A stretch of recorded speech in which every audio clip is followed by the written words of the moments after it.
Ang kwentong ito ay hango sa tunay na buhay. Karanasan ito ni Peter. Walang eksaktong taon, lugar ng Isabela.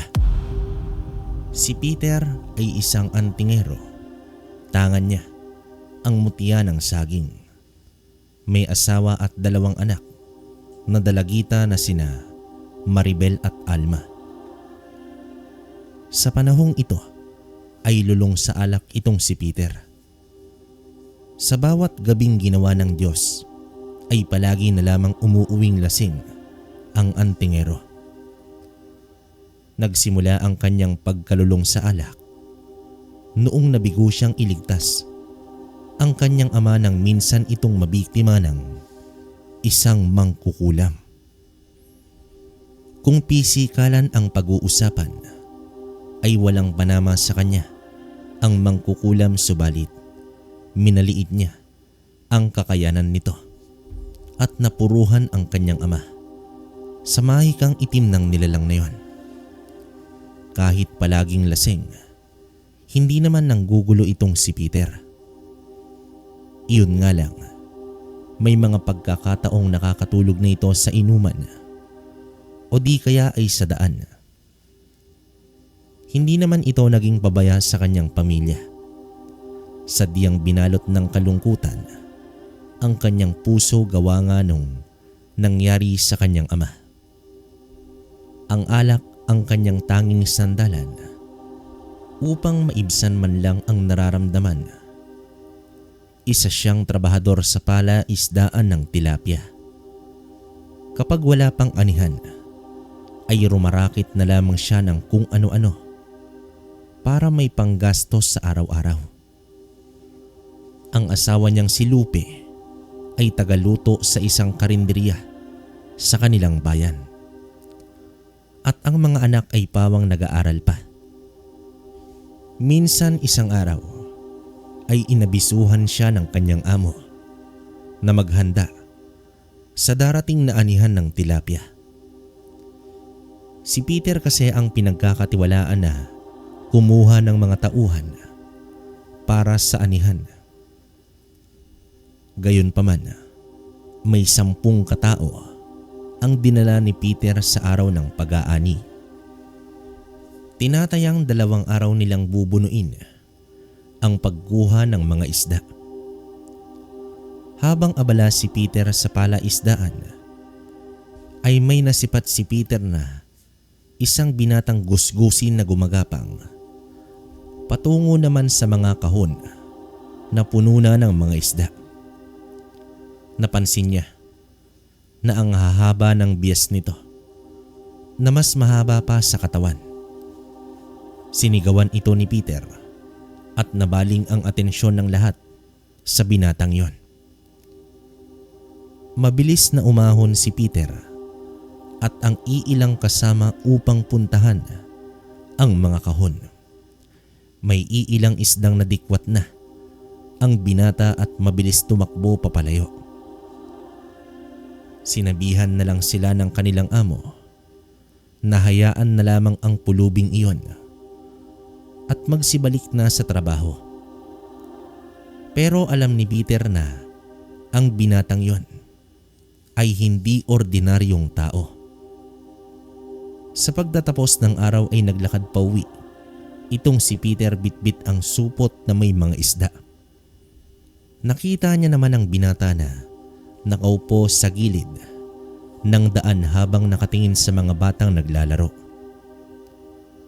Sa unang tingin ay aakalain mong isa itong baliw na taong grasa, pero hindi makakaligtas kay Peter ang anyo ng isang aswang.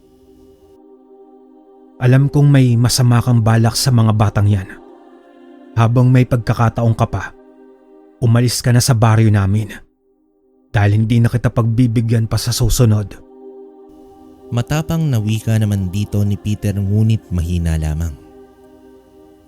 Tumigil naman sa pagtawa ang binata at gumilid ang mga mata nito kay Peter.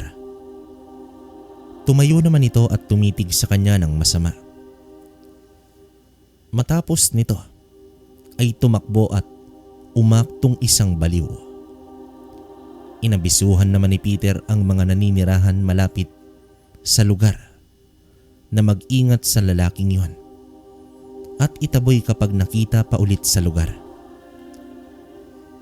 Ugali na kasi ni Peter na kahit aswang pa ang nilalang, pero kung wala naman itong ginagawang masama ay hindi niya lalabanan. Malakas din ang kanyang paniniwala na hindi lahat ng nasa kaliwa ay tunay na masasama. Sa katunayan, may kaibigang aswang si Peter na nasa malayong lugar. Sa pagdating niya sa bahay, inutusan niya ang panganay na si Maribel na lutuin ang isda. Sa pagpasok niya ng kwarto ay nakatingin si Lupe habang nagpapalit siya ng damit pang itaas. Alam ni Peter ang ibig sabihin ng mga tingin ng kanyang asawa. Mahal, sandali lang ako. Inom lang kami ng kaunti. Nagaya kasi ang mga kasamaan ko. Alam mo naman na anihan ngayon. Wika niya rito at nilapitan. Umiling na lamang ang asawa dahil wala namang pinagbago ang bawat gabi. Samantala, sa gitna ng kanilang inuman ay may biglang sumigaw na babae sa kalapit bahay. Agad namang naalerto sina Peter at nagtungo agad sa bahay na yon. Naabutan nila si Aling Fatima na nagsisigaw sa takot dahil kinuha daw ng aswang ang kanyang 6 na buwan pa lamang na apo.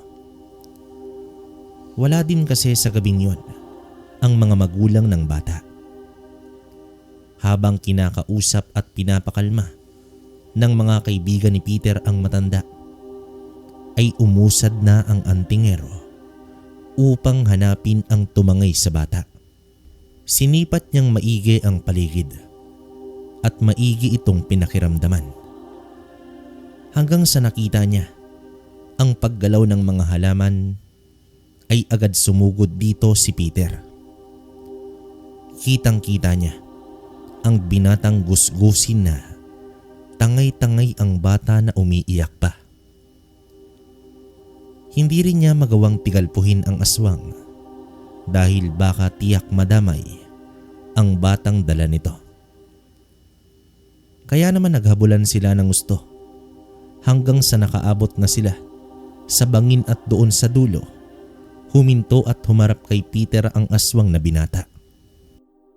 Pakiusap, ibaba mo ang bata. Pangako wala akong gagawin sa'yo. Basta ibaba mo lang ang bata. Labis na pakikiusap ng antingero. Nanlilisik ang mga mata ng aswang at dinilaan pa nito ang bata. Nakangisi rin ito at biglang inihagis ang bata kasabay sa pagtalo ng aswang sa bangin. Mabilis na tumalon din si Peter at sinalo ang bata. Muntik pa siyang madulas sa dulo ng bangin. Lubos naman ang pasasalamat ni Peter sa Diyos dahil ligtas ang bata. Naibsan naman ang takot at pangamba ni Aling Fatima nang maibalik na ang kanyang apo. Pero sa isip ni Peter, kapag nakita pa niya ang aswang na yon, ay hindi na siya magdadalawang isip na paslangin ito. Unang beses sa loob ng mahabang panahon ay hindi umuwing lasing si Peter.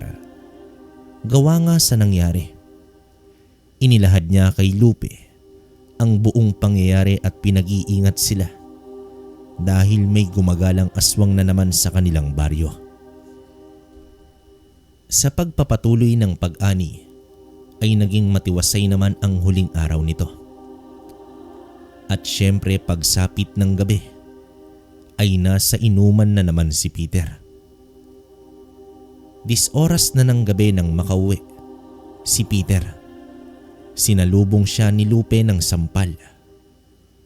Umiiyak ang pamilya niya dahil inatake pala sila ng aswang. Sumigaw si Lupe sa galit dahil mas inaatupag pa ni Peter ang alak kesa sa kanyang pamilya. Mabuti na lamang at kahit papaano ay may alam ang kanyang pamilya na pangontra sa aswang. Ang inaalala ni Lupe ay kung isang mabagsik na aswang tulad ng gabunan o di kaya ay bangkilan ang umatake sa kanila. Tiyak na ang kanilang kamatayan. Sa mga sandaling iyon ay napagtanto ni Peter ang kanyang maling ginagawa. Nilulong ang sarili sa alak para sa alaala ng ama na matagal nang yumao. Hindi niya naisip na may 3 buhay pa siya na dapat pangalagaan. Nagising si Peter sa katotohanan at nang mahimasmasan na si Lupe ay kinausap na ito ni Peter. Ang paglalarawan ni Lupe ay akma naman sa binatang aswang na minsan nang nakaharap ni Peter. Sa gabing yon ay napagpasyahan ng antingero na hahanapin niya na ang binatang aswang. Ilang araw na ang lumipas ay hindi pa rin niya makitang muli ang binatang aswang. Hanggang isang araw ay dumating ang kanyang pinsan na si Badong. Nagmula pa ito sa malayong bayan. Sa itsura ni Badong ay para itong puyat at namumutla. Nanginginig at bakas ang takot sa muka. Sa mga sandaling yon ay mag-isa lamang si Peter sa bahay. Agad niyang pinapasok ang pinsan at pinainom ng tubig. Ultimo sa paghawak ng baso ay nanginginig itong si Badong. Ayos ka lang ba, insan? Kamusta na si Tia? Bakit ganyan na itsura mo? Nag-aalalang tanong naman dito ni Peter. Wala na sila, insan. Wala nang mga magulang ko. Wala na sila. Takot na boses naman dito ni Badong. Ano? Teka, ano bang nangyari, Badong? Wala na si Tia. Paano nangyari at kailan pa to? Madiing tanong naman dito ni Peter. Ayon sa salaysay ni Badong, noong nakaraang linggo, sabay na pumanaw ang kanyang mga magulang. At hindi lang sila, kundi lahat ng tao sa kanilang baryo ay pinaslang ng isang taong nagpakilalang albularyo. Labis ang pagkagulantang ni Peter sa kanyang narinig. Sa baryong pinanggalingan ni Badong, may sakit na dumapo sa mga tao. At sa loob lamang ng ilang araw ay lumaganap ito at naging salot. Sa hindi inaasahang pagkakataon ay may isang tao na gumamot at nagpawala ng salot sa baryo. Nakilala nila ang albularyong si Pilo, isang sugo ng may likha upang ibalik at panatilihin ang kapayapaan sa kalupaan. Naging sumpungan ito ng mga tao sa tuwing nagkakaroon ng sakit. Magandang araw po, Mang Pilo. Hihingi lang po sana ako ulit ng langis. Naubos na kasi ni nanay ang ibinigay mo noong nakaraan. Ang langis lang kasi na iyon ang nagpapawi ng sakit ng kanyang paa. Pati na rin sa mga kasukasuan ng aking ama. Pagbati ni Badong sa albularyo. Nako, Badong, walang problema iyan. Alam mo naman na wala akong ibang layunin, kundi pangalagaan at protektahan ko kayo sa mga sakit, lalo na sa mga karamdaman na dulot ng ibang nilalang. Nakangiting tugon naman dito ni Pilo. Naging bantog si Pilo sa baryo at ang lahat ay naniwalang siya ang tagapagligtas ng baryo. Maganda at maayos ang ipinakita ni Pilo. Kahit may isang kusing ay hindi ito nagpapabayad. Bagay na mas ikinatuwa ng mga taga-baryo. Hanggang isang beses Maghahatid sana si Badong ng nilagang saging bilang pasasalamat ng kanyang ina sa albularyo. Nakita niya na may kinaladkad na batang babae si Pilo. Kitang-kita niya ito mula sa kusina ng bahay nito. At nakilala niya ang batang anak na ito ni Maming. Naguluhan si Badong sa nakita, pero nagpatuloy pa rin siya sa pagpunta sa bahay ng albularyo at ibinigay kay Pilo ang nilagang saging.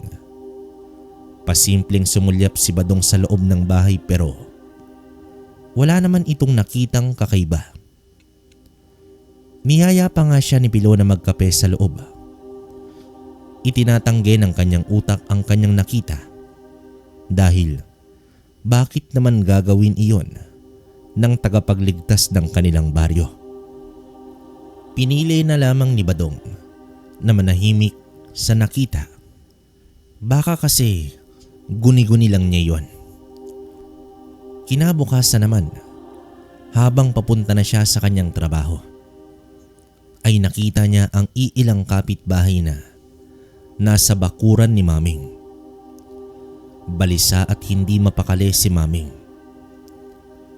Nang kanyang lapitan ay doon niya nalaman na kahapon pa pala nawawala ang kanyang bunsong anak. Tila nabuhusan ng malamig na tubig itong si Badong dahil hindi pala guni-guni ang kanyang nakita kahapon sa bahay ng albularyo. Inisip ni Badong na kung sasabihin niya ay tiyak walang maniniwala sa kanya. At kung meron man, tiyak na iligpit na ni Pilo ang bata kung sakali man. Gumuhit naman ang takot sa diwa ni Badong. Aminado ito na natakot at naduwag siya sa mga panahong iyon. Mas minarapat na lamang niya ang manahimik. Sa paglipas pa ng mga araw at mga linggo ay sunod-sunod na ang pagkawala ng mga tao. Walang pinipiling edad at kasarian at sa bawat nababalitaan ni Badong na biktima ay pabigat ng pabigat naman ang kanyang konsensya. Kung noon pa sana ay nagsalita siya, baka naagapan na ito agad. Pero huli na ang lahat. Dahil sa araw-araw ay hindi lang isa, kundi aabot na sa 3 katao ang nawawala. Muling binalot ng lagim ang baryo, habang ang mga tao ay patuloy pa rin sa pagsumpong kay Pilo. Aking mga kababaryo, labis kong ikinalungkot ang nangyayaring lagim sa ating lugar. Ako'y nahihiyaman, pero gumagawa na ako ng paraan upang malutas ang kagimbal-gimbal na pangyayaring ito. Huwag kayong mag-alala. Malapit ko nang matuklasan ang misteryong bumabalot sa pangyayaring ito. Malungkot na wika dito ni Pilo. Sa mga salitang narinig ni Badong ay hindi niya malaman kung magagalit ba ito o matatakot. Alam niyang may mali kay Pilo, pero hindi niya maintindihan kung bakit niya ginagawa ito bilang kilalang albularyo sa baryo. Sa halip na maibsan ang problema, ay nagpatuloy pa ito. Minsan isang gabi ay sinubukan ni Badong na magmasid sa bahay ni Pilo. Napansin niya ang naglalakihang mga uwak na isa-isang dumadapo sa bubong ng bahay. Maya-maya pa, ang mga ibon ay bumaba naman sa bakuran at halos manigas ang katawan ni Badong dahil ang mga uwak na iyon ay naging tao. Pumasok sila doon sa pinto ng kusina. Ilang saglit pa ay lumabas itong si Pilo at nanatili sa balkonahe at bukas pa ang pinto. Sa pagsilip ni Badong ay ni isang tao sa loob ay wala siyang nakita. Paano iyon nangyari? Napakaliit lang ng bahay ng albularyo. Papaano nagkasya ang higit sa 10 katao ang pumasok dito? Nagtiyagang naghintay si Badong sa paglabas ng mga tao hanggang sa may nakita siyang isa-isang lumalabas na uwak mula naman sa bintana at nagliparan ito papalayo. Dito na napagtanto ni Badong na mga aswang ang mga iyon at posibleng sila ang kumukonsumo sa mga taong nawawala sa baryo.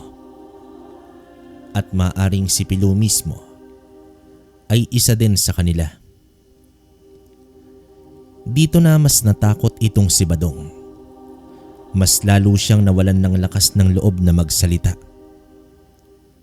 Sa mismong gabi, sa kanyang pag-uwi, ay inilahad niya na sa mga magulang ang lahat. Binata pa kasi itong si Badong sa kabila ng kanyang edad. Napagkasunduan nila na bukas din ay aalis na sila sa baryo at babalik si Badong upang ibulgar sa mga tao ang kanyang nalalaman. Nag-alsabaluta na ang mag-anak dahil sa kanilang ginawa. Ay nagtaka ang mga kapitbahay. Gawa na rin sa matinding emosyon ng mga tao. Ay sila pa ang napagbintangan na siyang may gawa sa pagkawala ng mga tao. Kinuyog sila ng mga tao at hinarang. Nang dumating si Pilo, ay nagsalita ito. Nakakapagtaka naman, Badong. Bakit bigla-bigla ang inyong pag-alis? May itinatago ba kayo? Totoo ba ang hinala ng mga tao sa inyo? Walang katotohanan ang pinagsasabi ninyo. Hindi kami ang may gawa, kundi ang huwad na albularyong ito. Ako naman, Badong, ako pa ba? Halika dito, Badong. Kailangan mo ng dasal at gabay upang mawala ang mga masama mong iniisip. Hindi. Tumigil ka, aswang. Kitang-kita ng 2 mata ko kagabi ang nangyari sa bahay mo. Matapos nito, bahagyang natahimik si Pilo at gumuhit ang nanlilisik na mga mata. Ngunit agad din itong kumalma. Mga kababaryo, masakit man na pagbintangan ng taong ito. Pero nakikiusap ako na huwag natin siyang husgahan. Badong, makinig ka. Alam ko na natatakot ka lang sa nangyayari sa ating paligid. Pero magtulungan at magkaisa tayo upang labanan ang isa na namang salot sa ating baryo. Hindi mo ko malilinlang, Pilo. Bigla ka na lang dumating kasunod ng salot noon. Nakapagtataka naman ang bigla mong pagsulpot. At ang anak ni Mameng na nakita kong kinaladkad mo sa iyong bahay. Paano mo ito ipapaliwanag? Sige, ipaliwanag mo. Sa pagpapalitan nila ng salita, ay mas naniwala pa ang mga tao kay Pilo. Dahil na rin sa hindi ito nagpakita ng pagkaapekto sa mga sinabi ni Badong. Sa pagpupumiglas nila ay pinagtulungan pa sila ng mga tao hanggang maibalik sila sa kanilang bahay. Alinsunod ito sa utos ni Pilo na ibalik sa bahay ang pamilya ni Badong. Umiiyak na ang kanyang ina dahil paano na sila makakaalis. Kinulong sila sa mismong tirahan nila. Nagwika naman ang kanyang ama na kung anuman ang mangyayari pagsapit ng gabi ay iligtas ang sarili at tumakas na. Magiging pabigat lang sila kay Badong dahil sa katandaan. Pero hindi naman pumayag si Badong.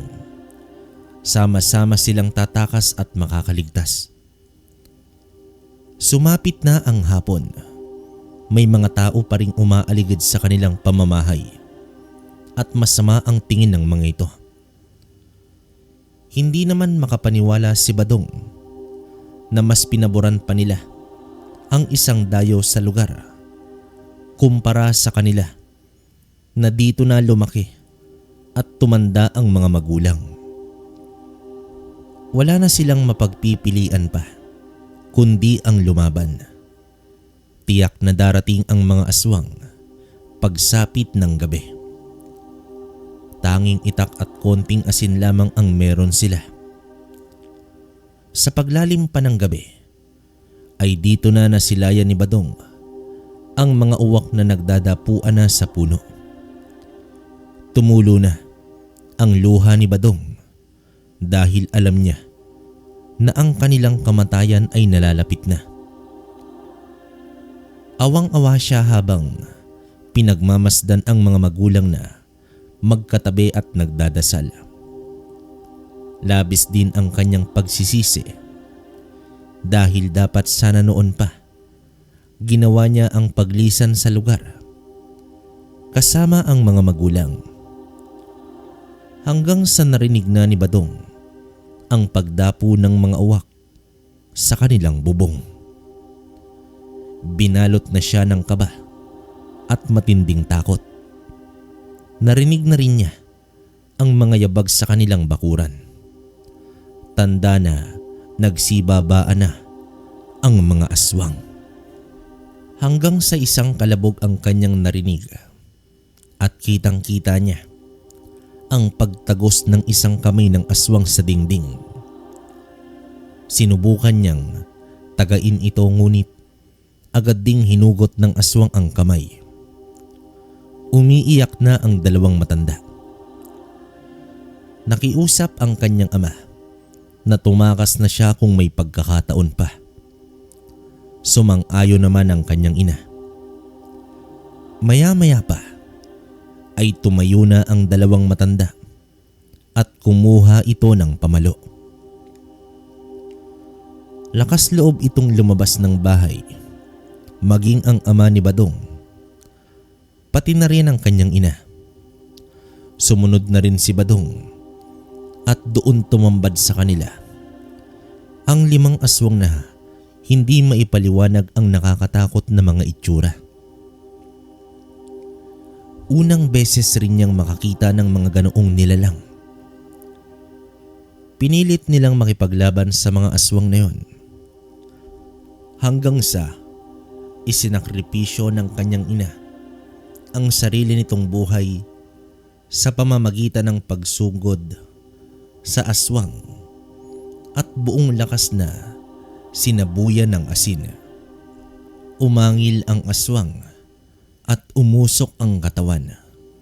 Ngunit hindi ito ang dahilan upang matalo lamang ng isang matanda. Bumaon sa sikmura ng matanda ang napakatalas na mga kuko ng aswang. Sumigaw ang kanyang ama at pinatakas ang anak, kundi lahat sila ay mauubos na. Wala na ring magagawa pa si Badong sa puwersa ng mga aswang, kaya't habang may pagkakataon pa ay tumakas na si Badong. Pumasok siya sa loob at doon sa likod tumakas. Nagpatuloy siya sa pagtakbo ng mabilis sa loob ng kakawiyan. Umiiyak si Badong dahil nagsakripisyo ang mga magulang niya upang makaligtas lamang siya. Hindi niya sasayangin ang mga buhay nito, kaya dapat makalayo na siya sa lugar nila. Hanggang sa nakita niya na may nagliliparan na sa kanyang itaas. Sa hindi inaasahan ay nahulog siya sa isang butas at dumiretso sa ilalim ng malaking puno. Ang punong iyon ang nagsilbi niyang taguan at nagkubli sa kanya sa mga aswang. Nanatili siya doon habang pinipigilan ang boses at labis na umiiyak. Magdamag siyang gising at hinintay na sumikat ang araw. Nang lumiwanag na ang kapaligiran, ay saka pa siya lumabas. Hindi man niya alam ang direksyon sa gubat pero nagpatuloy si Badong. Tinahak niya ang tuwid na direksyon upang makalayo ng tuluyan sa baryo. Mataas na ang araw at tila nabunutan siya ng tinik nang makakita siya ng isang kalsada. Sa pagdako niya roon ay muling bumuhos ang kanyang luha. Awang-awa siya sa mga magulang niya. Puro sugat na rin ang kanyang mga paa at kamay. Subalit, hindi niya nararamdaman iyon. Hinang-hina na siya at uhaw na uhaw hanggang sa may nakasalubong siyang lalaki at tinulungan siya nito. Dinala siya nito sa bahay at pinainom ng tubig. Dito niya nalaman na nasa malayong lugar na pala siya. Hindi naman makapaniwala ang lalaki sa kwento ni Badong. Sa araw ding yon ay pinuntahan ng lalaki ang baryong sinasabi ni Badong. Bandang hapon sa pagbalik ng lalaki ay dito niya inilahad na ang baryong sinasabi ni Badong ay wala ng katao-tao. Muling sumama ang itsura ni Badong dahil tiyak niya na inubos na ng mga aswang ang mga tao sa kanyang pinagmulan. Nanatili muna si Badong ng ilang araw pero hindi siya halos makakain at gabi-gabing binabangungot. Hanggang sa nagpasya na itong umalis at nagtungo na nga siya sa kanyang pinsan na si Peter. Sa tingin mo ba, Insan, naroon pa si Pilo sa lugar? Mukhang pinamumugaran na nila ang aming baryo, Insan. Wala na daw kasing nakitang tao doon. Mga demonyo sila. Naiiyak na wika naman dito ni Badong. Inabisuhan ni Peter na manatili muna sa kanyang poder itong si Badong. Pero inilahad din niya na may aswang na gumagala sa kanilang lugar. At minsan na rin nitong inatake ang kanyang pamilya. Nagulat naman si Badong at muli itong nagpakita ng takot. Badong, huwag kang mag-alala. Tatapusin ko lang muna ang hayop na yon bago ako pumunta sa inyong baryo. Hindi ko na alam ang gagawin, Insan. Pati pala dito ay may aswang na rin. Badong, ang pamilya ko ay malawak ang kaalaman sa mga aswang. Isang pangkaraniwang aswang lang ang umaaligid dito. Hindi katulad ng nasa inyo. Pero mag-iingat ka pa din at huwag na huwag kang lalabas ng bahay, lalo na kung mag-isa ka at gabi na.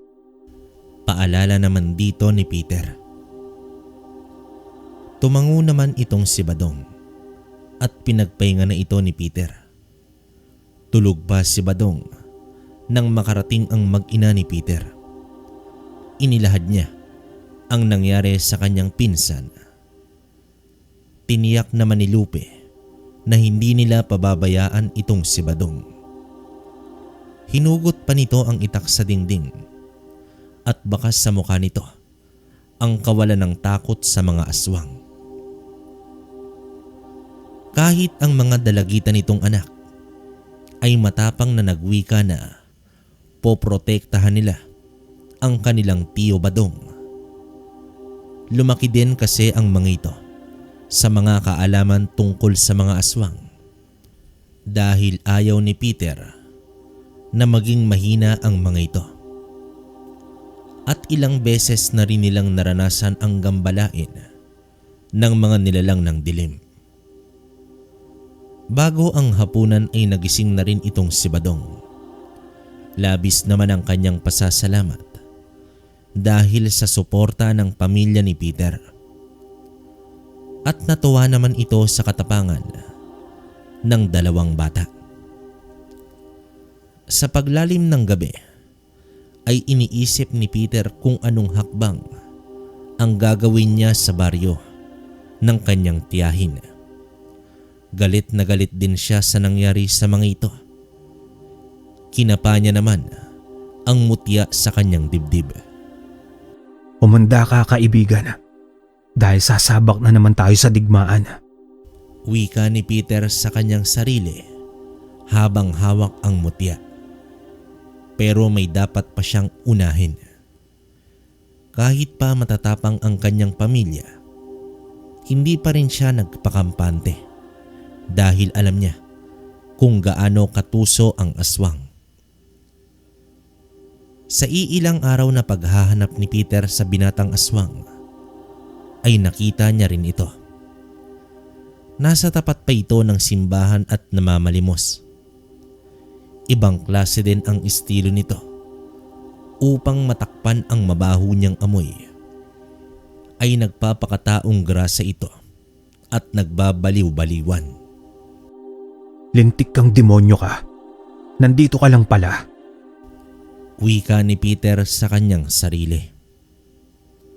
Matiyaga siyang nag-abang sa binata dahil hinding-hindi niya na ito pakakawalan pa.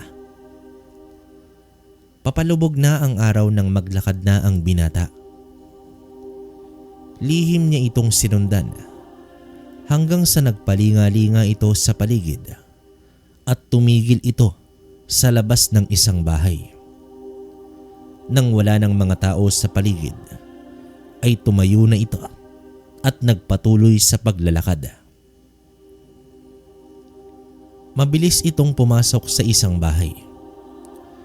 Agad nagtago si Peter at naghanda. Baka bibiktimahin ito ang mga naninirahan sa loob. Subalit ilang minuto lang ang nakalipas ay may isang binatang lumabas. Maayos ang bihes at napakaputi pa ng balat. Nanlaki ang mga mata ni Peter dahil ang binatang yon at ang taong grasa kanina ay iisa lang pala. Malaya itong naglakad palabas ng bahay at tumungo muli sa bayan. Walang mag-aakalang isa itong aswang dahil naman sa tindig at ayos nito. Patuloy niyang sinundan ang binata hanggang sa pumasok ito sa isang tindahan na may mga nag-iinuman. Batid niya na kaibigan ng binata ang iilang kabataan na nakaupo palibot sa isang mesa. Animoy normal na tao itong nakipaghalubilo sa mga yon. Anong uri ng nilalang ka? Kaya pala hindi kita mahagilap dahil sa tindi ng pagbabalat kayo. Sambit ng antingero sa kanyang sarili.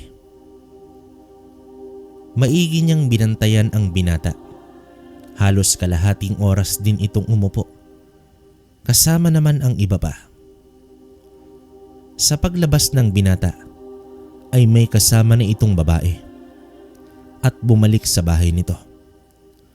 Alam ni Peter na hindi makamundong kaligayahan ang pakay ng binata sa babae kundi ang mismong babae. Sa pagpasok ng dalawa sa bahay ay mabilis lumapit si Peter at naghanap ng siwang upang masilip sa loob. Doon ay naaninag niya ang ginagawa ng dalawa mula naman sa ilaw ng gasera.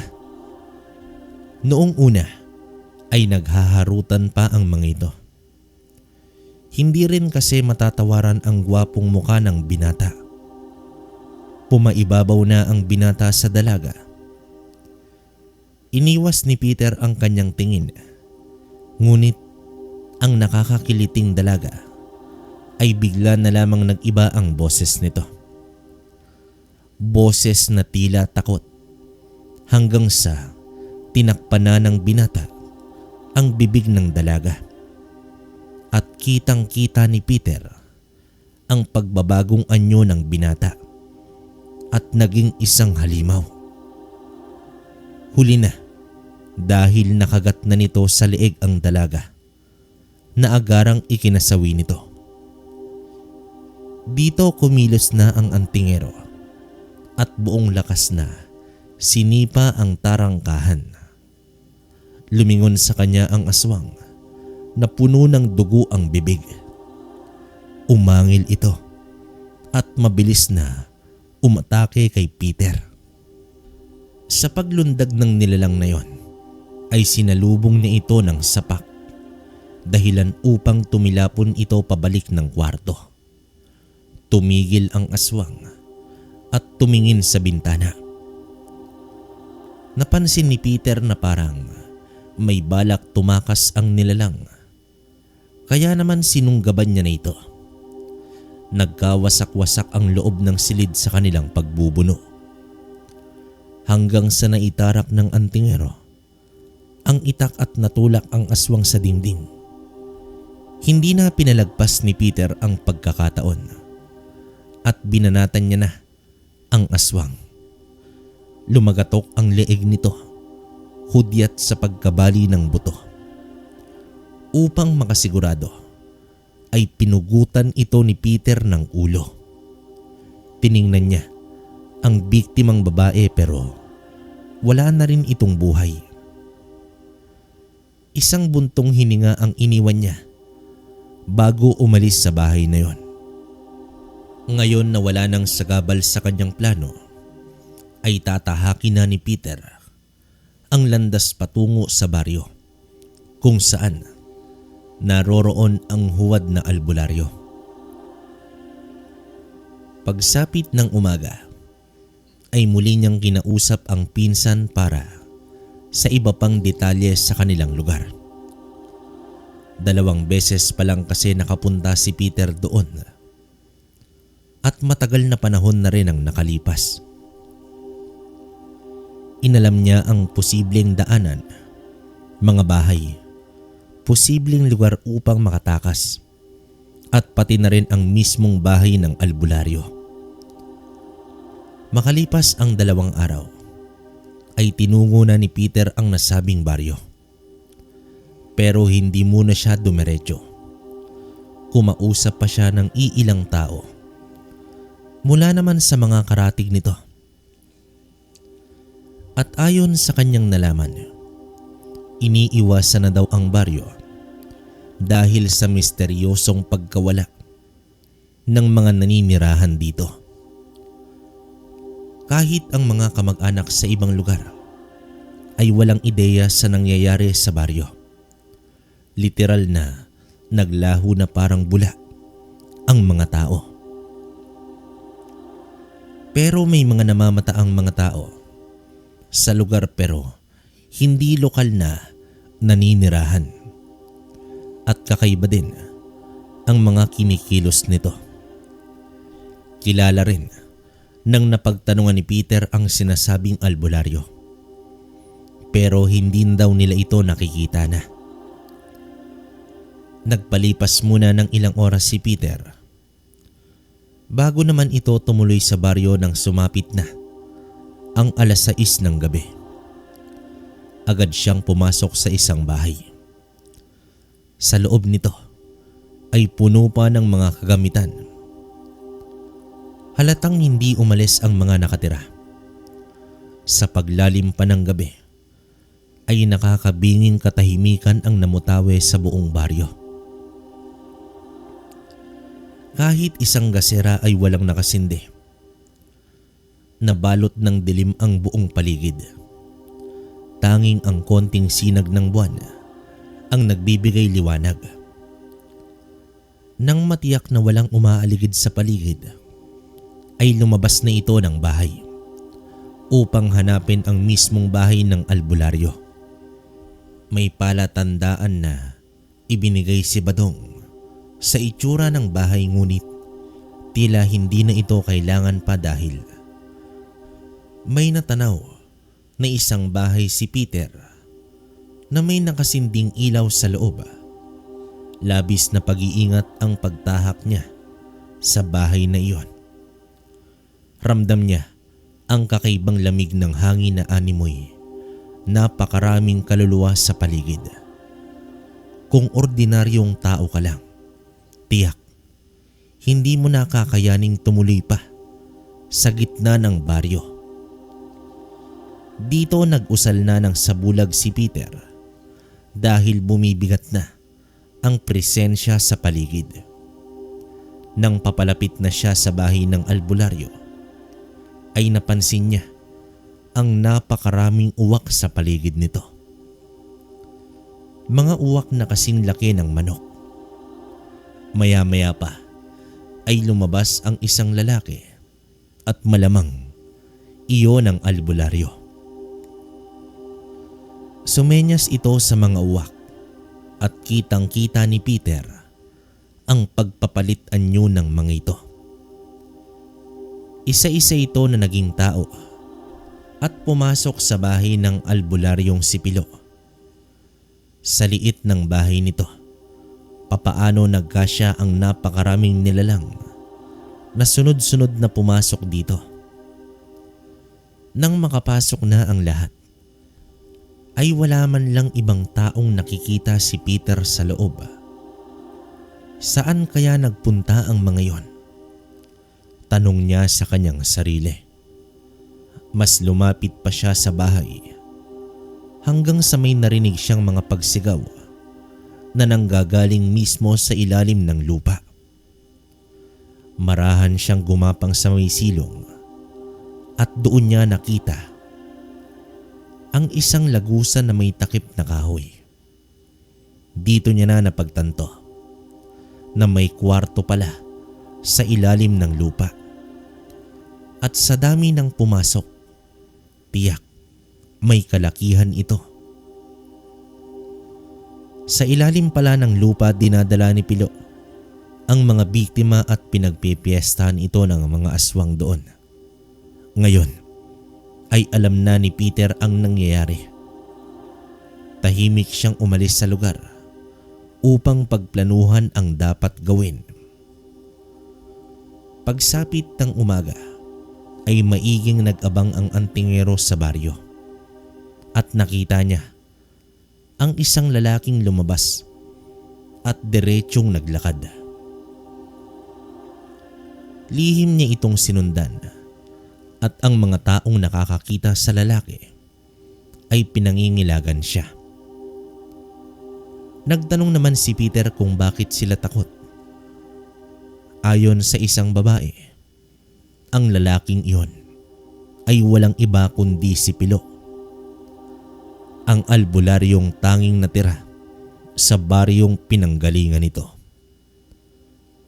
Nalaman din ni Peter na may nawawalang tao na rin sa karatig baryo. Nang mapansin ni Peter na nakalayo na si Pilo, ay dali-dali siyang nagtungo sa bahay nito.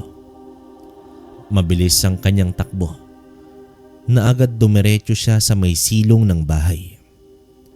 Binuksan niya ang takip ng lagusan. Halos masuka na siya sa napakabahong amoy na nagmumula sa loob nito. Sa pagbukas niya ng ilaw ay tumambad kay Peter ang nagkalat na dugo at mga pira-pirasong katawan ng mga tao. Nakakapanghina ng loob na masilayan ang ganoong lugar. Nakakakilabot na mga figura ng tao na animoy kinain at binalatan ng buhay. Hindi na natiis ni Peter ang mga nakikita kaya umalis na siya sa lugar na yon. Karumal-dumal at hindi makatao ang ginawa ni Pilo at ng mga aswang sa taga-baryo. Literal na inubos at nambibiktima na rin sa iba pang karatig lugar. Habang wala pa si Pilo, mabilis na naghakot ng mga balat ng niyog si Peter at pinagkumpul-kumpul niya ang mga ito sa maraming bahagi at nagkubli ito sa mga damo. Habang nagsasagawa ng mga paghahanda si Peter, ay nakita niya ang isang lalaki. Nagkubli ito sa mga kabahayan at nakatanaw sa bahay ni Pilo. Nagmasid naman si Peter kung ito ba ay kakampi o kalaban.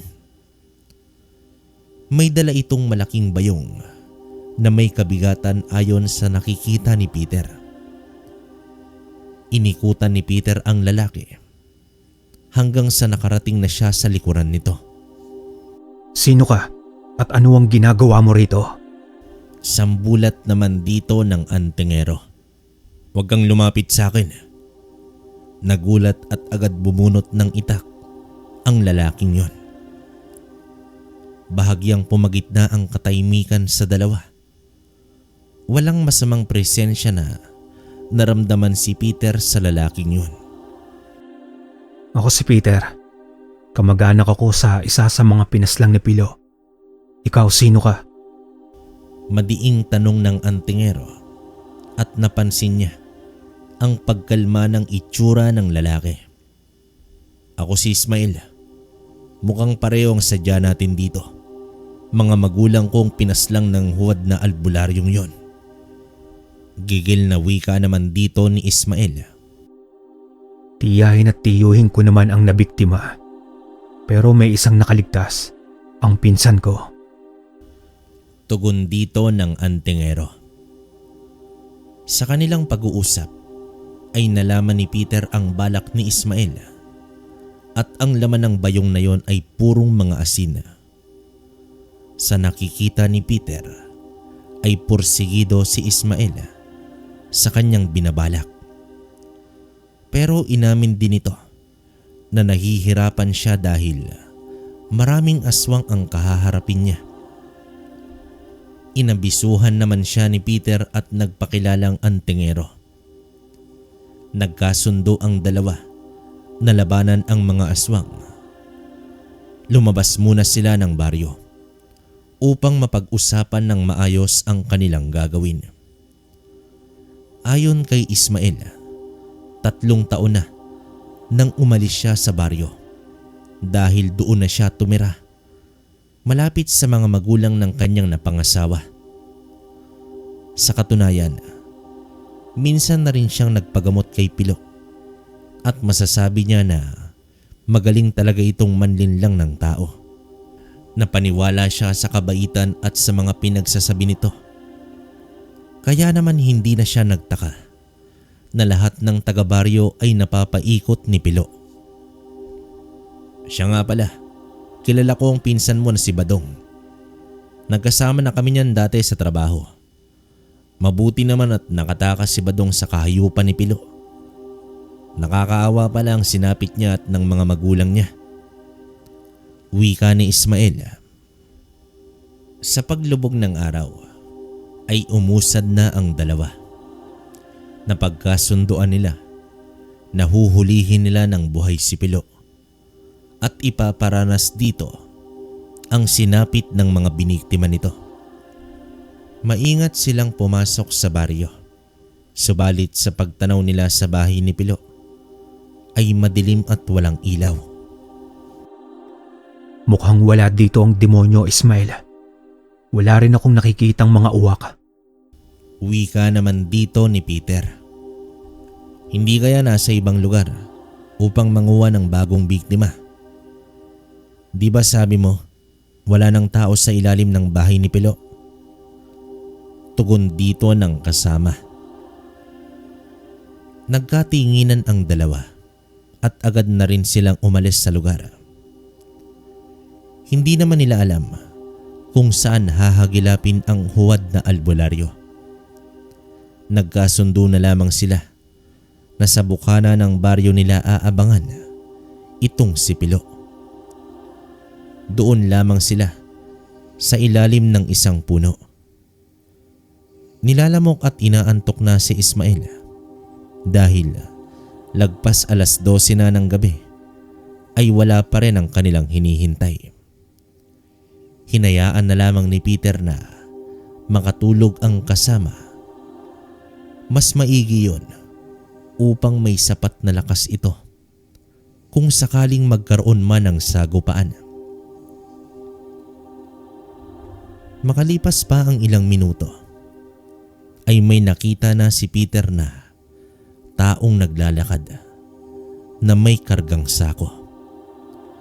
At nang makumpirma niya na si Pilo nga ito ay ginising niya na ang kasama. Inabisuhan ni Peter si Ismael na huwag itong ilayo sa kanya. Baka maamoy pa siya ni Pilo. Nakasindi na ang ilaw sa loob ng bahay.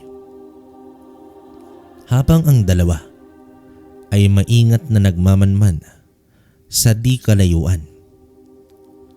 Maya-maya pa ay nagsidatingan na ang mga malalaking uwak.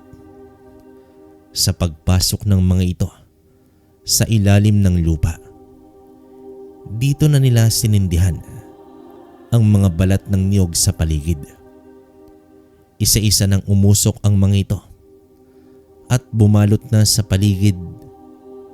Nang mapansin ito ni Pilo, ay galit naman itong lumabas ng bahay. Dilat na dilat ang mga mata nitong tumingin sa paligid na tila may hinahanap na nilalang. Sa pag-ihip ng hangin ay napunta ang mga usok sa bahay ng albularyo. Bagay na mas ikinagalit pa nito. Lubhang naapektuhan si Pilo sa usok ng niyog, bagay na labis na iniiwasan ng mga aswang. Pinuntahan ni Pilo ang mga nagkukumpulang balat ng niyog at pinagsisira gamit ang mahabang pakpak. Ngunit sa dami ng ikinalat ni Peter ay hindi na nito nakayanang tiisin pa ang mga usok at bumalik na ito sa bahay. Mabilis niyang pinalabas ang mga kasamahang aswang at isa-isa na itong nagsiliparan bilang mga uwak. Nagsipulasan agad ang mga ito upang makaiwas sa usok. Kahit si Pilo ay nagpalit anyo na rin bilang uwak at lumipad ito ng napakatayog. Sa pag-alis ng mga aswang ay nagtungo na ang dalawa sa bahay. Pumasok na si Peter sa ilalim ng lupa at binudburan ng asin ang buong lugar. Kinuha naman ni Ismael ang mga bagay na nakikita niya sa loob ng bahay ng albularyo at inilagay niya sa may sako. Matapos nito ay umalis na sila ng lugar at nagtungo sa bahay ni Ismael. Ano na ang susunod na hakbang natin, Peter? Tiyak, mag-iingat ng mga aswang na yon dahil sa nangyari. Wika naman dito ni Ismael.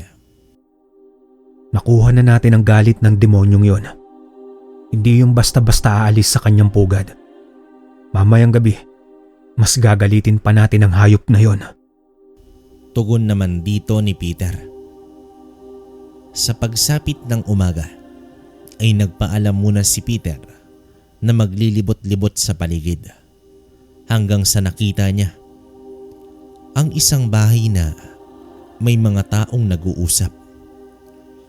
Dito nalaman ni Peter na may isang miyembro ng pamilya ang nawawala. Batid ng antingero ang labis na takot ng mga ito sa sinasabing albularyo sa kabilang baryo. Lumaganap na pala ang lagim na dulot dito ni Pilo. Ismael, kailangan na nating tapusin ang aswang na yon bago pa maubos ang mga tao sa ibang baryo. Wika naman dito ng antingero. Pagsapit ng hapon ay naghanda na silang muli sa pagsugod. Hindi nila ito nagawa noong nakaraan dahil nagsialisan ang mga nilalang na yon. Paglalim ng gabi ay tumungo na ang dalawa sa tirahan ni Pilo. Malayo pa lang sila ay narinig na nila ang mga sigawan ng mga tao. Kitang-kita nila kung papaano binubugbog ni Pilo ang tatlong kalalakihan habang nakapalibot ang mga uwak na nakadapo sa bubong at sa bakod ng bahay. Wasak na rin ang kusina ng bahay at nakabukas na ang lagusan sa lupa. Inihulog ni Pilo ang isang tao at agad sumunod ang iilang uwak sa loob. Maya-maya pa ay umaangil ang mga aswang, ngunit angil na parang nasasaktan. Umahon ang mga aswang mula sa lagusan na umuusok ang katawan. Dahil ito sa napakaraming asin na inilagay ni Peter doon sa loob. Alam ko na nariyan ka lang sa paligid, lapastangang ka. Ang lakas ng loob mo na sumugod sa aking teritoryo. Lumabas ka! Galit na sigaw naman dito ni Pilo. Gumagapang na ang iilang aswang sa lupa, habang ang mga paa nito ay animoy binubuhusan ng kumukulong tubig. Ang mga iba pang uwak sa paligid ay nagpalit anyo na rin at nakahanda na sa anumang pag-atake. Dito na nagpakita si Peter. Anong teritoryo ang pinagsasasabi mo, bulaang nilalang? Hindi sa iyo ang lugar na ito. Pagbabayaran mo ang ginawa mo sa mga tao dito. Madiing sambulat ng antingero. Aba, ikaw pala ang nanggugulo dito. Sa tingin mo kakayanin mo kami habang mag-isa ka lang? Masyado mo naman akong minamaliit. Tugon dito ng albularyo. Ibabalik ko sa dating siglang baryong ito matapos kitang balatan ng buhay. Galit na wika ng antingero. Tumawa pa si Pilo, pati ang mga aswang. Subalit isang pagliyab ang nabuo sa bahay ni Pilo. Hinagisan pala ito ni Ismael ng apoy mula sa isang bote na may lamang langis. Laking gulat ni Pilo dahil may iba pa palang kasama ang antingero. Nagkasunod-sunod pa ang paghagis ni Ismael ng apoy, dahilan sa pagkasunog ng bahay ni Pilo. Sumugod ang mga aswang sa kinaroroonan ni Ismael, ngunit agad nagliyab ang mga tuyong dahon ng niyog na inihanda ni Ismael na nakapalibot sa kanya. Sinabuyan din niya ng asin ang bawat aswang na lumalapit. Habang malakas pa ang apoy at mapoprotektahan pa nito si Ismael, ay dito na kumilos si Peter. Sinugod niya na ang mga aswang. Samantala, nagulat naman si Pilo sa bilis ng pangyayari. Pilit niyang inaapula ang nagliliyab niyang bahay. Subalit, hindi na nito nailigtas ang tahanan, bagay na nagpatindi pa sa kanyang galit. Gamit lamang ang itak ay walang habas na pinagtataga ni Peter ang mga aswang. Ngunit ang iba naman ay naging uwak at isa-isa nang tumatakas. Samantala, 5 aswang na ang nakapalibot kay Ismael. Itak at asin ang kanyang panlaban. Kumukonti na rin ang apoy sa paligid niya. Sa huling aswang na napabagsak ni Peter ay nakita niya si Pilo na naging uwak at tumakas na rin. Susundan pa sana niya ito, ngunit nasa panganib na si Ismael. Agad niyang hinablot ang isang aswang at inundayan ito ng taga. Hindi rin naman nagpatinag si Ismael at lakas loob na sumugod sa isa pang aswang. Ngunit nang mataga niya ito sa balikat, ay isang malakas na hampas naman ang kamay nito dahilan sa pagtilapon ni Ismael. Papalapit na ang aswang sa kanya at naglalaway pa. Pilit na inaabot ni Ismael ang kanyang hininga sa tindi ng kanyang tama. Nahihirapan siya sa pagtayo, kaya naman dumakot siya ng asin sa kanyang bulsa at sa pagsugod ng aswang ay agad niya itong isinaboy sa pagmumukha nito. Napatras ang nilalang habang umaangil at pilit inaalis ang asin na umuusok na sa mukha nito. Habang nasa ganoong kalagayan pa ang kalaban, ay buong lakas na tumayo si Ismael at itinarak sa aswang ang kanyang itak. Kasunod nito ay ang pag-unday niya ng taga. Nakalundag pa ang aswang na yon, ngunit wala na itong kakayahang makakita dahil sa nasunog na ang mga mata nito. Bumulagta na sa lupa ang mga aswang na natira at tuluyan ng natupok ang bahay ni Pilo. Ngunit ang gabing yon ay hindi may tuturing na tagumpay dahil nakatakas ang maraming aswang. Paano na to, Peter? Nakatakas pa ang hayop na yon? Nag-aalalang tanong naman dito ni Ismael. Sa palagay ko, Ismael, hindi na babalik ang huwad na yon. Tugon dito ng antingero. Lubos naman ang kanyang pasasalamat kay Ismael dahil sa ginawang tulong at katapatan nito. At nang matiyak nila na wala ng aswang sa paligid ay umalis na rin sila ng baryo. Nanatili muna si Peter ng isa pang araw sa bahay ni Ismael. Balak pa kasi niyang magmanman sa baryo upang masiguro na hindi na babalik itong si Pilo. Kinagabihan sa mismong araw na yon ay mag-isang bumalik ng baryo si Peter. Hindi niya na isinama pa si Ismael para na rin magpagaling pa ito ng tuluyan. Labis kasing ininda nito ang tagiliran mula sa paghampas ng aswang sa kanya. Sa magdamag na pagmamanman ni Peter sa loob ng baryo, ay tanging katahimikan ang bumungad naman sa kanya. Kinabukasan naman ay umuwi na si Peter sa kanyang pamilya. Bigo man siyang mapaslang si Pilo, napalayas naman niya ito sa baryo.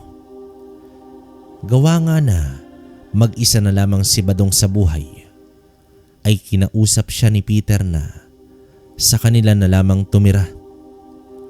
Wala na rin kasing mapuntahan pa si Badong, kaya naman pumayag na ito sa alok ng pinsan.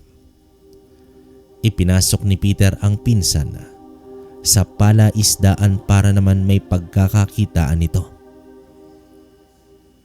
Sa paglipas ng mga buwan ay bumibisita si Peter sa baryo at kay Ismael. Nalaman niya na halos gabi-gabi pala na nagpapausok si Ismael sa baryo.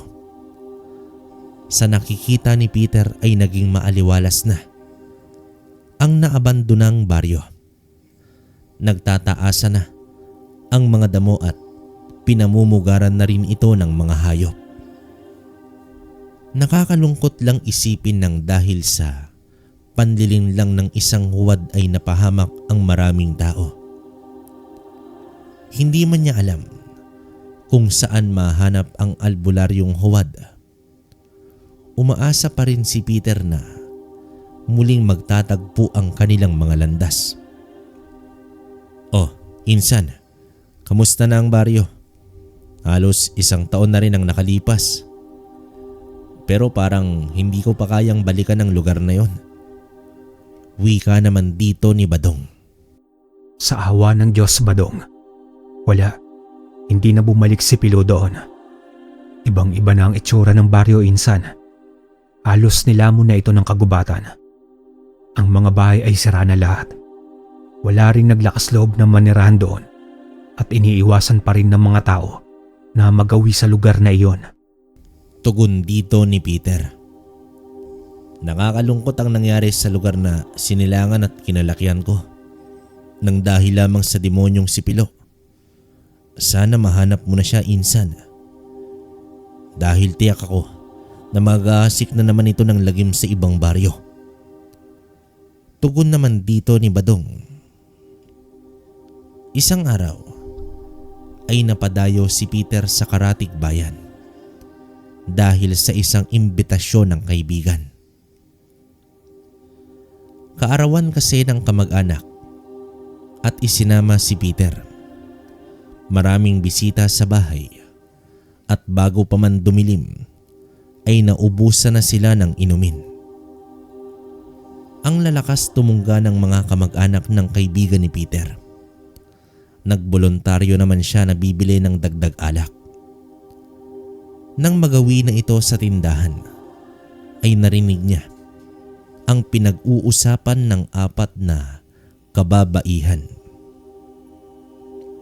Ilang araw na pala na nagkakasakit ang anak nung isa at hindi niya alam kung papaano pa gagamutin ang pabalik-balik na lagnat nito. Nagmungkahi naman ang isang ginang na subukan daw ipatingin sa albularyo ang anak nito. Itinuro ng ginang ang lugar kung saan naninirahan ang albularyong si Armando. Buong akala ni Peter ay maririnig niya ang pangalan ni Pilo pero ibang albularyo pala. Nagpatuloy ang kanilang inuman at kasiyahan ng biglang sumagi naman sa isip ni Peter na puntahan ang albularyong yon. Naisip niya na bakit gagamit pa si Pilo ng parehong pangalan samantalang napakadali namang mag-imbento ng ibang pagkakakilanlan. Sa pag-uwi niya ng bahay ay ibinahagi niya kay Lupe at Badong ang kanyang hinala. Suportado naman siya ng kanyang asawa, ngunit masama ang tingin nito dahil nangangamoy alak na naman si Peter. Inabisuhan naman siya ni Lupe. Naiinom lamang kapag merong okasyon. Ang tapang talaga ng asawa mo, insan. Biro mo, binunutan ka na ng itak na kasing talas ng paningin niya sa'yo. Wika ni Badong. Pagkaalis naman dito ni Lupe. Alam mo, insan, kahit aswang hindi sasantuin ng misis ko. Sabi ko naman sa'yo, di ba? Maiba ako, insan. Kailan mo ba balak punta ng sinasabi mong albularyo? Bukas na bukas agad. Mahigit 1 taong ko nang hinihintay ang pagkakataong ito. Umanda sa akin ang Pilo na yon. Kung sakaling siya talaga yon. Madiing tugon dito ng antingero. Nagmanman muna ang antingero at inalam kung si Pilo ba talaga ang albularyo. Sa kanyang pagtatanong ay nalaman niya na magaling daw talaga si Armando. Ayon sa nakausap niyang matanda na minsan ay nabiktima ng kulam. Si Armando daw ang nagbagaling sa kanya. Hulog ng langit sa kanila ang pagdating ng isang albularyo sa kanilang baryo. Kitang-kita naman ni Peter na marami ang nakapila upang magpagamot sa albularyo. Ngunit walang pagkakataon na makita niya ito dahil nasa loob lamang ito ng bahay. Pagsapit ng gabi ay hindi siya tumigil na kumpirmahin ang katauhan nito. Hindi niya na ito patatakasin pa. Sa pagkatahimik ng paligid ay nakita niyang bumukas na ang pinto ng bahay at tumambad sa kanya si Pilo. Hindi nga nagkamali si Peter na nagpanggap na ibang tao si Pilo bilang si Armando. Kahit gigil na gigil si Peter na sumugod pero nagkamali na siya dati. Tiyak, makakatakas na naman ang nilalang na to kung magpapadalos-dalos siya. Kinabukasan ay nagpanggap na pasyente si Peter. Ginulo niya ang kanyang mahabang buhok upang matakpan ang muka. Nagsuot din siya ng salakot upang maitago pa ang katauhan. Iniba din niya Ang kanyang kasuotan na animoy magsasaka, nakakagaling lamang sa putikan.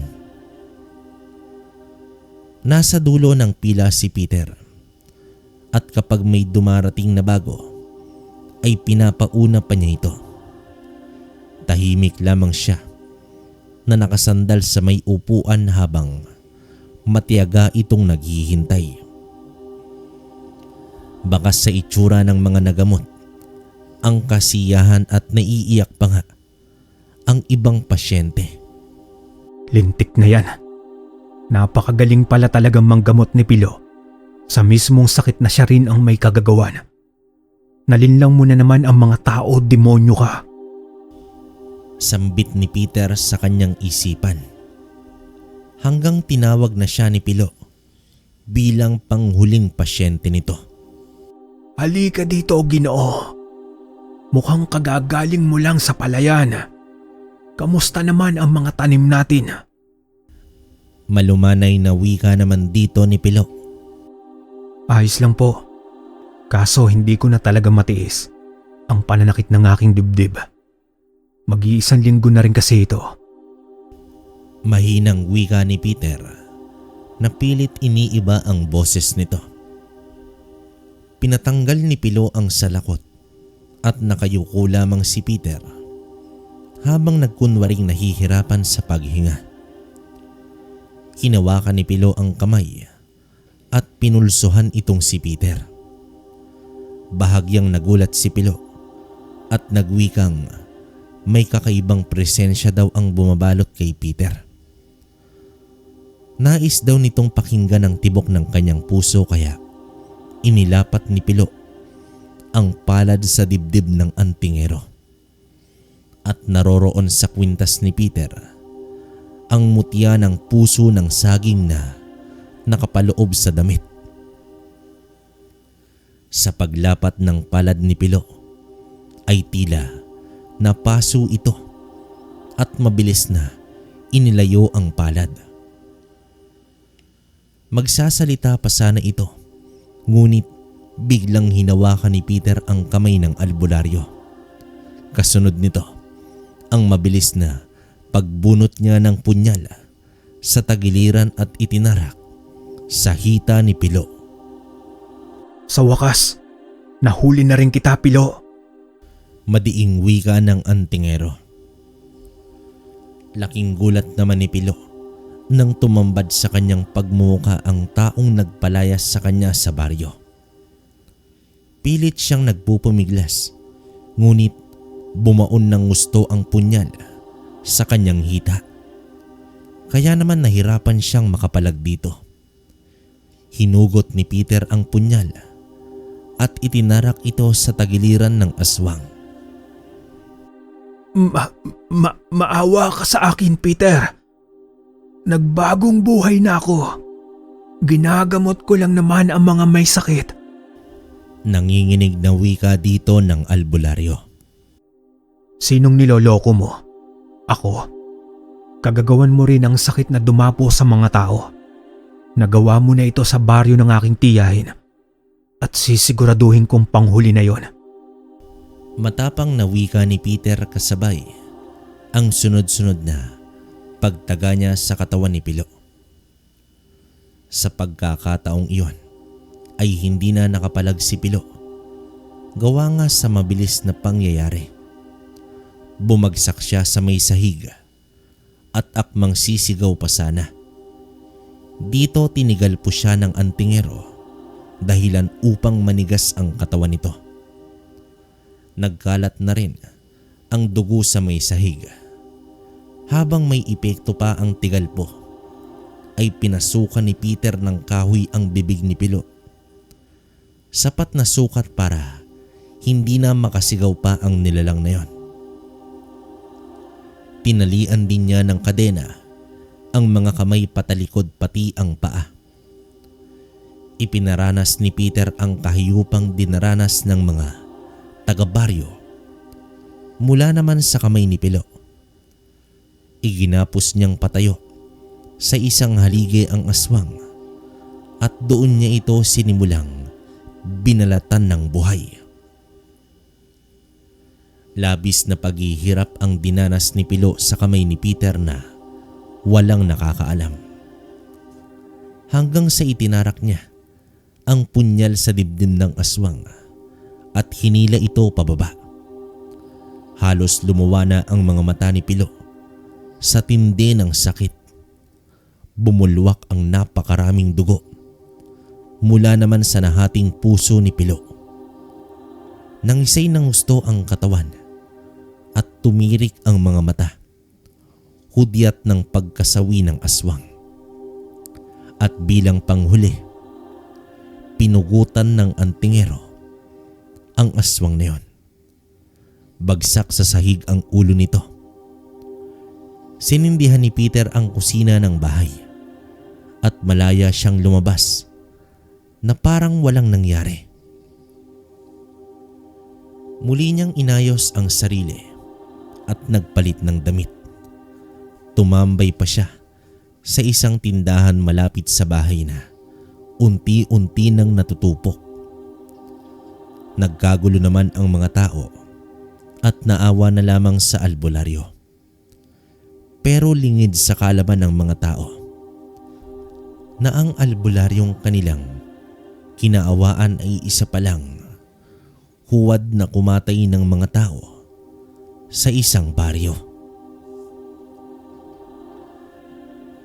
Ang kwentong ito ay nagpapaalala sa atin sa napakaraming bulaang propeta na nagkalat sa ating paligid sa ngayon, mapagkunwari at mapaglinlang, nakangiti sa ating harapan at namumudmud pa ng tulong.